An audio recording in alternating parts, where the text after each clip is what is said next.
Bismillahirrahmanirrahim. I welcome to all of my viewers and listeners. Peach tree tutorial के इस video lecture में मैं आपको मज़ीद कुछ ऑप्शंस की प्रैक्टिस करवाऊँगा। बाज़ औक़ात ऐसा होता है कि हम किसी कंपनी में अपॉइंट कर दिए जाते हैं या हमारी जॉब हो जाती है और वो कंपनी जो है ऑलरेडी मैनुअल कंप्यूटराइज्ड जो है वो अकाउंटिंग सिस्टम जो होता है उनका मैनुअल सिस्टम जो होता है अकाउंटिंग का वो उसके साथ प्रैक्टिस में होते हैं और हमें ये ड्यूटी असाइन की जाती है कि उनका जो मैनुअल सिस्टम है उसको आप कंप्यूटराइज़ कर लें। और दूसरी सूरत ये भी हो सकती है कि अगर आपके पास इस तरह की सिचुएशन आ जाए कि क्वेश्चंस में जो आपके लेजर्स होते हैं वो विद ओपनिंग बैलेंसेस होंगे तो फिर आप उसको किस तरह से इसमें सॉल्व करेंगे। तो चलिए हम स्टार्ट करते हैं। हमारे पास एक क्वेश्चन है, Raza and company with an accounting period.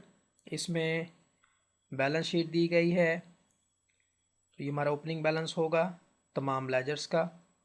और अब हम पीच ट्री को स्टार्ट करते हैं और इसके अंदर एक कंपनी हम डिफ़ाइन करेंगे। Create a new company, company का नेम है मिस्टर रज़ा एंड को, बिल्ड योर ओन कंपनी। जिस तरह मैंने आपको अर्ज़ किया कि अगर हमारी जॉब ऐसी जगह पे हो जाती है जो लोग पहले मैनुअल अकाउंटिंग सिस्टम को इस्तेमाल कर रहे हैं और आपको उनका सिस्टम कंप्यूटराइज़ करना है, तो आपने उनकी दी गई बैलेंस शीट को कंप्यूटर में दर्ज करना है या फीड करना है। सबसे पहले हम चार्ट ऑफ अकाउंट्स में जाके चार्ट ऑफ अकाउंट्स बना लेंगे। Capital equity doesn't close, account payable, account receivable, cash को कैश के साथ लिंक करेंगे। अब क्योंकि हम इसमें फेमिलियराइज हो गए हैं और हमें पता है कि किस लेजर को किस ऑप्शन के साथ लिंक करना होता है, इसी वजह से मैं थोड़ा सा स्पीडली इसको जो है वो बना रहा हूँ।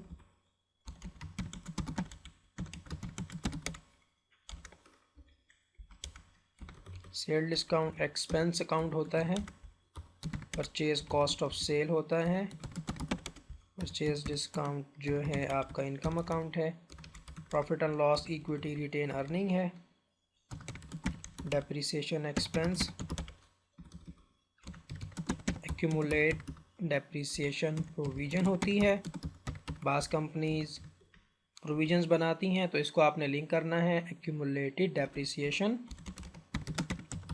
सैलरी एक्सपेंस हमारा एक्सपेंस अकाउंट होता है और salary payable other current liabilities होती हैं। इसके अलावा हमारे पास जो अकाउंट्स हैं उसमें एक फ़र्नीचर का अकाउंट है, फिक्स एसेट से लिंक करेंगे। अब आपने तमाम लेजर्स बनाने के बाद करना ये है कि इनके जो ओपनिंग बैलेंसेस हैं वो आपने इसमें दर्ज करने हैं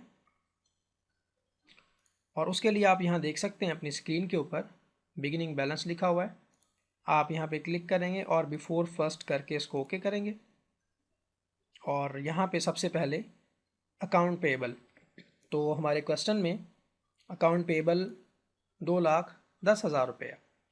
अब यहाँ जो बात समझने की है वो ये है कि फ़र्ज़ कर लिया जाए कि अगर हमने जो है 4 या 5 लोगों के पैसे देने हैं तो आपने उन तमाम लोगों की अमाउंट को ऐड करके जो उनका टोटल बनेगा वो आपने यहाँ पे दर्ज करना है।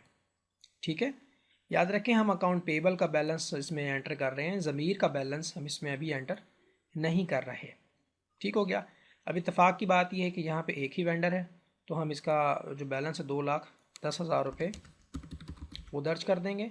इसी तरह से आपने जितने लोगों से पैसे लेने हैं, ठीक है, अगर आपके पास एक है तो उसका बैलेंस लिख देंगे। अगर आपके पास 50 लोग हैं और आपने उन सब से पैसे लेने हैं तो उनकी जो अमाउंट है उनको टोटल करेंगे और टोटल को आप यहाँ पे दर्ज करेंगे। और एक्यूमुलेट डेप्रिसिएशन प्रोविज़न जो है ये हमारे पास 15,000 रुपये की है, लिहाजा हम 15,000 यहाँ डालेंगे। बैंक में 4,25,000 रुपीज़ पड़े हैं, कैपिटल 7,35,000 का है, कैश 3,25,000 का है। इसके अलावा फर्नीचर जो है हमारे पास 1,00,000 रुपए का है। इन्वेंट्री हमारे पास कितने की है जी? इन्वेंट्री हमारे पास 1,00,000 रुपए की है।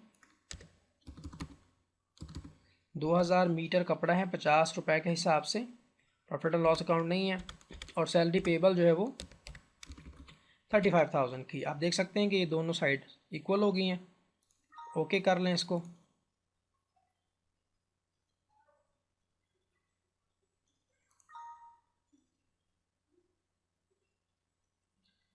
पीएल जो अकाउंट है हमारा ये एक्चुअली आप देख सकते हैं यहाँ पे एक्सपेंस के साथ लिंक हो गया है, जबकि इसको इक्विटी रिटेन अर्निंग के साथ हमने लिंक करना था। लिहाजा हम इसको न्यू पे जाके और प्रॉफिट एंड लॉस अकाउंट बना के इक्विटी रिटेन अर्निंग के साथ हम इसको लिंक कर देंगे और उसके बाद हम इसको ओके कर देंगे। Equity retain earning. फाइनली हमने इनके अंदर जो है बैलेंसेस को दर्ज कर दिया है। उसके बाद हम इसको सेव कर देंगे और क्लोज कर देंगे। एक मरतबा हम रिपोर्ट्स में चलते हैं और जर्नल लेजर पे जाके जो है चार्ट ऑफ अकाउंट्स को देखते हैं। ये वो तमाम लेजर्स हैं जो हमने बना रखे हैं। और अगर आप ट्रायल बैलेंस देखना चाहते हैं, journal ledger with trial balance, आप देख सकते हैं कि अभी ये वही ओपनिंग बैलेंस है जो हमने अपने अकाउंट्स में दर्ज किया है।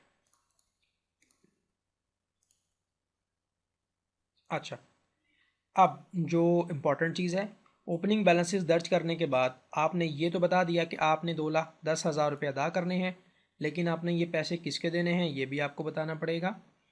और आपने 45,000 रुपये लेने हैं और किससे लेने हैं तो ये भी आपको जो है वो बताना पड़ेगा। उससे पहले हम क्या करते हैं कि डिफ़ॉल्ट में जाके जो 2% की डिफ़ॉल्ट सेटिंग है, जिस तरह हम अपने पिछले क्वेश्चंस में करते आए हैं, वो हम ख़त्म कर देते हैं ताकि at the time of purchase और at the time of sale जो है ये अपनी तरफ से 2% का डिस्काउंट ना तो हमें लेकर दे और ना ही हमारी तरफ से किसी को दे, जब तक हम खुद ना चाहें। इंशाल्लाह आगे आने वाले टॉपिक्स में हम इसको ज़रूर कवर करेंगे कि परचेज़ डिस्काउंट और सेल डिस्काउंट कैसे होता है। तो सबसे पहले देखें, मैं वेंडर बना रहा हूँ ज़मीर के आपने देने हैं 2,10,000 रुपये। बिगिनिंग बैलेंस में जाएंगे और इसको यस करेंगे। इनवाइस का नंबर है P1001, जो भी इसकी इनवाइस होगी। डेट में उस वोचर के ऊपर जो डेट है, जिस तारीख को आपने उससे ख़रीदारी की थी, तो वो डेट आप यहाँ पे वोचर की डाल दीजिएगा। फ़िलहाल के लिए मैं इसमें 1 टाइप करके टैब का बटन प्रेस करता हूँ तो डेट ऑटोमेटिकली आ जाएगी 2,10,000 रुपये। और यहाँ पे आप लिंक करेंगे अकाउंट पेएबल। मतलब ये हुआ, हम ये बताना चाह रहे हैं कि वो जितनी भी रकम अकाउंट पेएबल में जमा है उसमें से 2,10,000 रुपये हमने ज़मीर के अदा करने हैं। मैं एक बार फिर आपको बताता चलता हूँ, जो पैसे अकाउंट पेएबल के लेजर में मौजूद हैं उसमें से हमने 2,10,000 रुपये जो है वो ज़मीर के अदा करने हैं। अब इत्तफ़ाक़ की बात है कि वहाँ पे हैं ही 2,10,000 रुपये, तो लिहाजा मैं अब इसको सेव करके क्लोज़ कर देता हूँ। उसके बाद आपका एक कस्टमर है नासिर से आपने लेने हैं 45,000। बिगिनिंग बैलेंस इस पर क्लिक करें और S1001 45,000 और लिंक कर देंगे अकाउंट रिसीवेबल से। इसका मतलब ये हुआ कि जितनी भी रकम अकाउंट रिसीवेबल में पड़ी हुई है उसमें से 45,000 रुपये नासिर से लेने हैं। उसके बाद हम बनाएंगे इन्वेंट्री, फैब्रिक्स, इसको लिंक करेंगे सेल्स के साथ, इन्वेंट्री के साथ और परचेज़ के साथ। और फैब्रिक जो है वो मीटर में होता है। उसके बाद हम इसका बिगिनिंग बैलेंस दर्ज करेंगे। बिगिनिंग बैलेंस दर्ज करने के लिए फैब्रिक के ऊपर क्लिक करेंगे, You have the quantity in your hand 1000 meter at the rate of 50 rupees. I think the quantity is 2000. आप क्वेश्चन में चेक कर लीजिए, यहाँ पे आपको दिया हुआ है। तो इतना कर लेने के बाद जो है बिगिनिंग बैलेंस हमने यहाँ पे डाल दिया। एक बार सेव कर दें और क्लोज कर दें। एक बार हम फाइनेंशियल स्टेटमेंट में जाके और जर्नल लेजर और जर्नल लेजर ट्रायल बैलेंस को देख लें। आप देख सकते हैं कि बैलेंस 9,95,000 है, बढ़ा नहीं है। उसके बाद अकाउंट पेबल में जाके वेंडर लेजर में जाएंगे, आपने ज़मीर के 2,10,000 रुपये देने हैं। अकाउंट रिसीवेबल में जाके कस्टमर लेजर में जाएंगे, 45,000 रुपये लेने हैं। और इन्वेंट्री में जाके वैल्यूएशन देखेंगे जो कि 1,00,000 रुपये मालियत की है। यहाँ तक कर लेने के बाद अब आप अपना क्वेश्चन स्टार्ट करेंगे। Cash paid for salary for the month of June. Actually this is the month of July and we are making this statement of July. अब ये जो आपने सैलरी अदा की है, कैश पेड किया है, कैश तो आपके पास से चला गया है, लेकिन ये कौन सी सैलरी आपने अदा की है? ये एक्चुअली सैलरी पेबल थी जो कि आपके पास ड्यू थी, तो आपने ये अदा कर दी है। टास्क में जाके जनरल में जाएंगे और अकाउंटेंट होने की हैसियत से आप जानते हैं कि जब भी कोई लाइबिलिटी राइट ऑफ होती है तो आप उसको डेबिट करते हो और जो सोर्स होता है उसको आप क्रेडिट करते हो। तो सैलरी पेबल को डेबिट कर दें और कैश को क्रेडिट कर दें। अब ये लाइबिलिटी हमारी ख़त्म हो गई है। उसके बाद ज़मीर को 50,000 का चेक अदा किया है, हमने कैश पे किया है। तो टास्क में जाके आप पेमेंट में जाएंगे और ज़मीर को क्लिक करेंगे।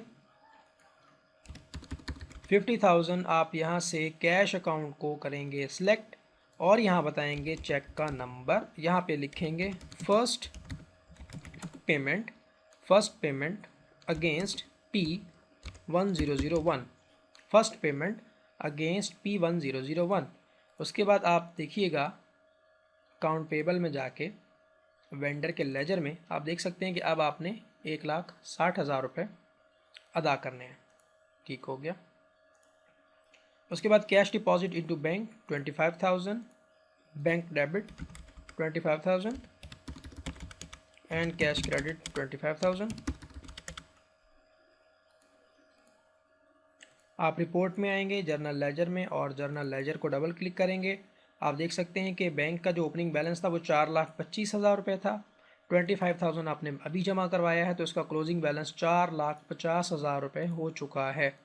आगे बढ़ते हैं। अगली एंट्री हमारे पास है कि आपने सोल्ड किया fabric 500 metre at 100 rupees to Nasir. तो सेल्स में जाएंगे, नासिर का अकाउंट पहले से बना हुआ है। यहाँ पे आप लिखेंगे 500 metre fabric at the rate of 100 rupees और ये याद रखिएगा ऑन क्रेडिट है, तो लिहाजा आपने यहाँ पे मेंशन भी करना है इसको। देन आप सेव करके क्लोज कर देंगे इसको। उसके बाद 100 मीटर नासिर ने आपको वापस कर दिया है। This is the simple sales return like a credit memo. So select your invoice sale 1। This is your old invoice जिसके अगेंस्ट आपने 45,000 रुपये लेने हैं और this is your new invoice. So आप यहाँ पे लिखेंगे कि 100 मीटर वापस आ गया है और टोकन में आप लिखेंगे SR1 अगेंस्ट S1। ठीक है। आप इसकी अकाउंट रिसीवेबल में जाके कस्टमर का लेजर आप चेक करेंगे। सबसे पहले हमने 45,000 रुपये से लेने थे, फिर हमने 50,000 की सेल्स की है तो टोटल हो गया 95,000। उसके बाद एक क्रेडिट नोट है यानी कि 10,000 ये हमें वापस कर गया है, तो अब हमने इससे 85,000 रुपीज़ लेने हैं। हमने आबिद से परचेज़ किया है fabric 3,000 metre at the rate of 50 rupees. So we need to create an account with the name of Abid. Abid is your vendor or your supplier. After creating an account, click on task and select Abid, and this is your first purchase 3,000 meter fabric at the rate of 50 और याद रखें ये credit पे है, so type on credit. Let me check again the value 3,000 meter at the rate of 50. Okay and now close. आपकी inventory इस तरह purchase हो गई है। आपने सोल्ड किया है 1,000 metre fabric at the rate of 100 Rahim को. So you need to create a customer with the name of Rahim because Rahim is your new customer. So after creating an account, click on sales and create an invoice. This is your sale to. The quantity is 1000 meter fabric at the rate of 100 rupees. So this is you on credit. So type in the terms and condition on credit with the period if decided, otherwise just type on credit. Let me check the total account receivable customer ledger. आपने कितने लोगों से पैसे लेने हैं? नासिर से 85,000 rupees and रहीम से 1 lakh rupees. What is the next entry? The next entry is the sales entry. Sold 1000 meter fabric at the rate of 90 for cash to Rauf. So this is your sales cash entry, but you need to create an account of your customer with the name of Rauf because he is your new customer. So now click on sales and select Rauf, and keep in mind it is your third sale. Quantity is 1000, item is fabric and the rate of 90, and at the time of sale the customer paid the total due amount. So receive total 9000 in cash and type the reference number S3 fully paid, and the payment method is cash. Okay, and now click on save and close. Okay, now this is the very important entry. अब हुआ ये है कि आपने दो लोगों को 1,000 metre कपड़ा सेल किया, रहीम को क्रेडिट पे और रऊफ़ को कैश पे. अब हुआ ये कि हमारे पास जो रऊफ़ था वो 50 मीटर हमें वापस करना चाहता है, और याद रखें ये रऊफ़ आपको पैसे देकर आपसे सामान लेके गया था, तो लिहाजा जब ये आपको फैब्रिक वापस करेगा तो ये आपसे पैसे अपने वापस लेगा 4500. बट प्रॉब्लम ये है कि अगर फ़र्ज़ कर लें कि रहीम जो है वो सेल्स रिटर्न करता है रहीम, तो जब आप क्रेडिट नोट में जाएंगे यानी सेल्स रिटर्न में और यहाँ से रहीम को क्लिक करेंगे तो देखें वो आपको कहता है कि रहीम की इनवाइस को सिलेक्ट किया जाए. ठीक है, तो वो आपके पास रिकॉर्ड भी रखता है, आपको इजाज़त भी देता है कि ठीक है रहीम अगर कुछ सामान वापस करना चाहता है तो कर लें. लेकिन हमारे पास प्रॉब्लम ये आ रहा है कि ये सेल्स रिटर्न रऊफ़ की तरफ से है. तो अगर आप क्रेडिट नोट में जाएंगे और यहाँ से आप रऊफ़ को लेंगे तो ये आपको उसका कोई रिकॉर्ड अपने पास नहीं दिखाएगा. तो PHT में जो प्रॉब्लम है वो ये है कि अगर कोई शख्स आपसे पैसे देकर सामान ले जाता है और वापस फिर आपको जो है दे जाता है तो कैश सेल रिटर्न इसमें जो है वो एंट्री नहीं होती. इसी तरह से कैश परचेज़ रिटर्न की एंट्री भी इसमें नहीं होती है. अब बात ये कि ये एंट्री तो करनी है पाकिस्तान में या इस तरह के जो ममालिक हैं उसमें ये कंट्री बड़ी कॉमन है, ये एंट्री बड़ी कॉमन है कि लोग आते हैं सामान ले जाते हैं घर जाके फिर वापस कर जाते हैं, तो यकीनन अब आपको उसके पैसे वापस करने हैं. लेकिन जब आप यहाँ पे जाते हैं क्रेडिट मेमो में तो वो इसका रिकॉर्ड ही नहीं दिखाता, फिर आप कैसे इसको वापस करेंगे. अब इसका तरीका सबसे सिंपल ये है कि आप इसकी ओरिजिनल इनवाइस को ओपन करेंगे, आप सेल्स में जाएंगे और बैक करेंगे, बैक करते करते जो है वो आप इसका बिल निकाल लेंगे S3. उसके बाद आपने क्या करना है कि आपने 1000 वो पुराना बिल उससे वापस ले लेंगे, आप पुराना बिल उससे वापस लेके आप अपने रिकॉर्ड में लगा लेंगे और यहाँ पे लिखेंगे एक्चुअली 950. ठीक है, अब यानी एक्चुअल सेल तो 950 की हुई ना, 50 मीटर वो आपको वापस कर रहा है. तो मैं आपको ये बताना चाह रहा हूँ कि ओरिजिनल जो बिल है उसको आप एडिट कर लो और 85,500 रुपये आप उससे वसूल कर लें. 90,000 की जगह जो है वो आप लिख दें 85,500 और अपने कैश में से उसको 4500 रुपये वापस कर दें. ये वाला जो बिल है ये दोबारा से प्रिंट करके उसको दे दें. तो सिंपली इसका ये सलूशन है. मतलब कहने का ये हुआ कि पुराना बिल उससे वापस ले लिया जाए और अपने रिकॉर्ड में से जो बिल है उसको निकाला जाए और फिर उसको एडिट कर लिया जाए. अब अगर मैं आपसे ये कहूँ कि मैं एक दुकान पे गया और मैंने 1000 मीटर कपड़ा कैश पे ख़रीदा, फिर मैंने उसको 50 मीटर वापस कर दिया, तो इन शॉर्ट मैंने 950 मीटर कपड़ा ही ख़रीदा. ठीक है, तो बात दोनों तरह से बराबर है, आपका कैश भी इक्वल हो जाएगा और आपकी जो इन्वेंट्री है वो भी आपके स्टॉक में दोबारा से ऐड हो जाएगी. मुझे उम्मीद है कि ये एंट्री आपको समझ में आ गई होगी। मैंने बहुत ही आसान तरीके से आपको समझाने की कोशिश की है कि जिस तरह से पुराना बिल आपने लिया उसको क्रॉस किया और उसको एडिट किया और नया बिल बना के दे दिया आपने उसको। तो कैश सेल रिटर्न एंट्री इस तरह से होगी। इसी तरह से अगर आप किसी से कोई चीज़ परचेज़ करते हैं कैश पे और आपको वो पसंद नहीं आती, तो जाहिर सी बात है आप उसको चीज़ लौटा देंगे और अपना कैश वापस ले लेंगे। तो आपने क्या करना है कि आपने परचेज़ में जाना है और उसको एडिट कर लेना है। ठीक है जी, तो ये एंट्री इस तरह से होगी। उसके बाद चेक इशू किया गया ज़मीर को 10,000। तो पहले आप ज़मीर का अकाउंट पेबल में जाके वेंडर का लेजर देख लेंगे। ज़मीर के हमने देने 1,60,000 रुपये। तो हम पेमेंट में जाएंगे और यहाँ से हम ज़मीर को क्लिक करेंगे। 10,000 दिए हमने और हम यहाँ पे लिखेंगे second instalment against P1001। Cheque का नंबर यहाँ लिखेंगे और अकाउंट होगा हमारा बैंक। उसके बाद आप इसको सेव कर देंगे एंड क्लोज कर देंगे। तो इसके बाद हुआ ये है कि चेक इशू किया है हमने आबिद को। आबिद हमारा वेंडर है, तो हम पेमेंट में जाके आबिद को भी 2500 का चेक लिख के दे देंगे और यहाँ लिखेंगे फर्स्ट पेमेंट अगेंस्ट P1 और चेक का नंबर यहाँ दे देंगे। अब आप देख सकते हैं अकाउंट पेबल में जाके वेंडर लेजर आबिद के आपने 1,47,500 रुपये देने हैं और ज़मीर के आपने 1.5 लाख रुपये देने हैं। ठीक है जी।